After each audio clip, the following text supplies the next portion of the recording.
Now, here's Bishop Manny to lead us in our prayer for the province La Union, to help strengthen the faith and morale of our Kailians in this hour of affliction, survival, and recovery. This prayer was recorded on the 1st of August, 2025. Prayer for La Union.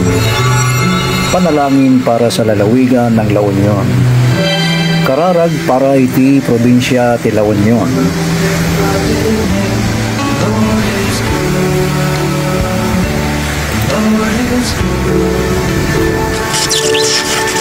Let us pray, brothers and sisters. Search us, O God, and know our hearts once again. Try us and know our anxious thoughts.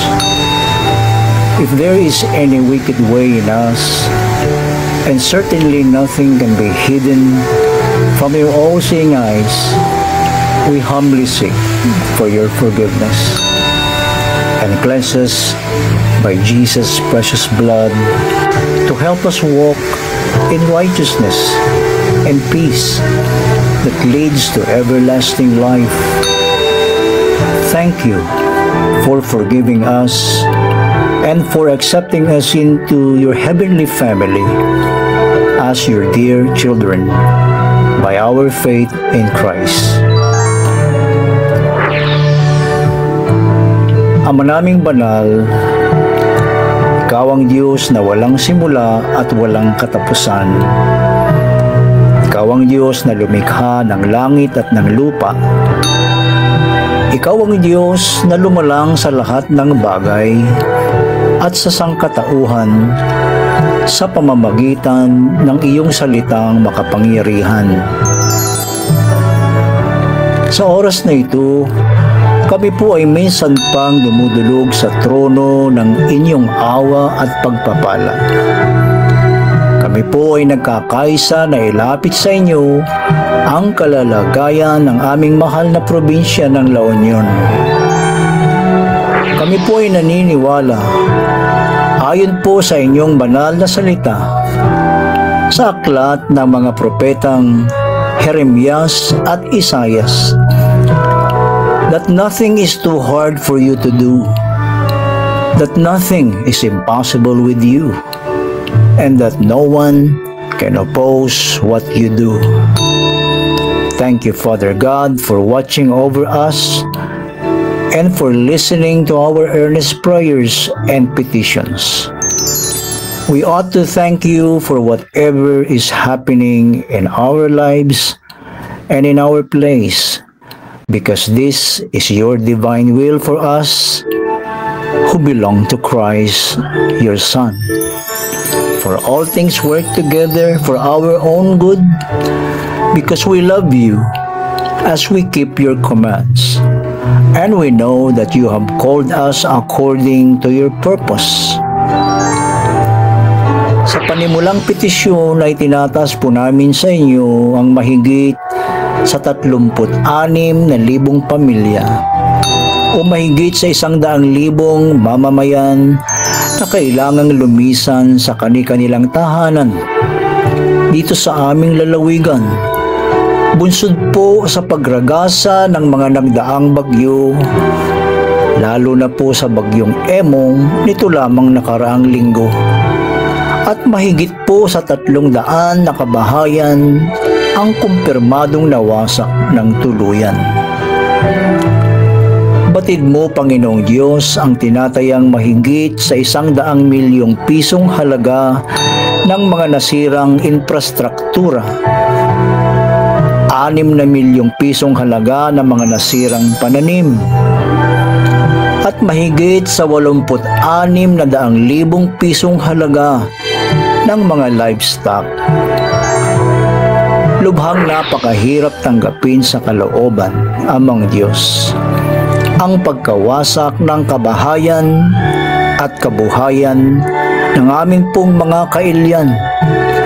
Kung kaya't kami po ay nagsusumamo ng inyong agarang saklolo at interbensyon para po sa mga wala nang matirhan. Sa ngalan ni Jesus. believing in your divine providence, that you are at work, whatever is happening in the universe and in our lives. We are certain, Father God, without any iota of doubt, that our beloved province of La Union will rise from the ruins and will be better off to recover that which was lost, be it houses or properties, livelihood or businesses, or public infrastructures, power, and other utilities. With the leadership of our new governor, Sir Mario Ortega, with his entire administration, and all local government officials in the province, we pray that you will provide all necessary assistance to our suffering fellow citizens, and use other agencies as well, and the private sector, to meet all priority needs of our people in this time of trouble. In the name of Jesus.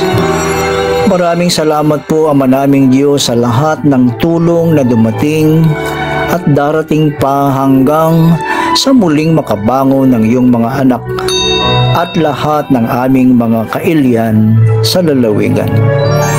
Maraming salamat din po sa mga aral na aming natutunan at natuklasan, na lahat ng bagay sa mundong ito, gaano man namin pinahahalagahan o maaari naming naipagyabang, ay may katapusan.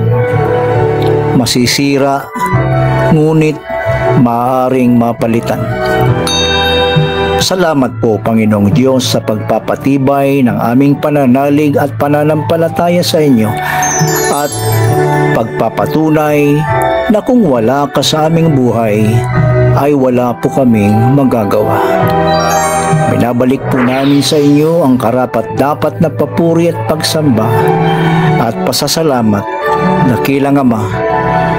Madaydayaw kaunay, iti napatiganagan ni Apo Jesus nga anak mo, ken mangisalakan mi. Amen. Magandang gabi po sa ating lahat, at sumaatin ang kapayapaan ng Diyos na buhay. Thank you for watching and for praying with us. God bless La Union and all Chileans.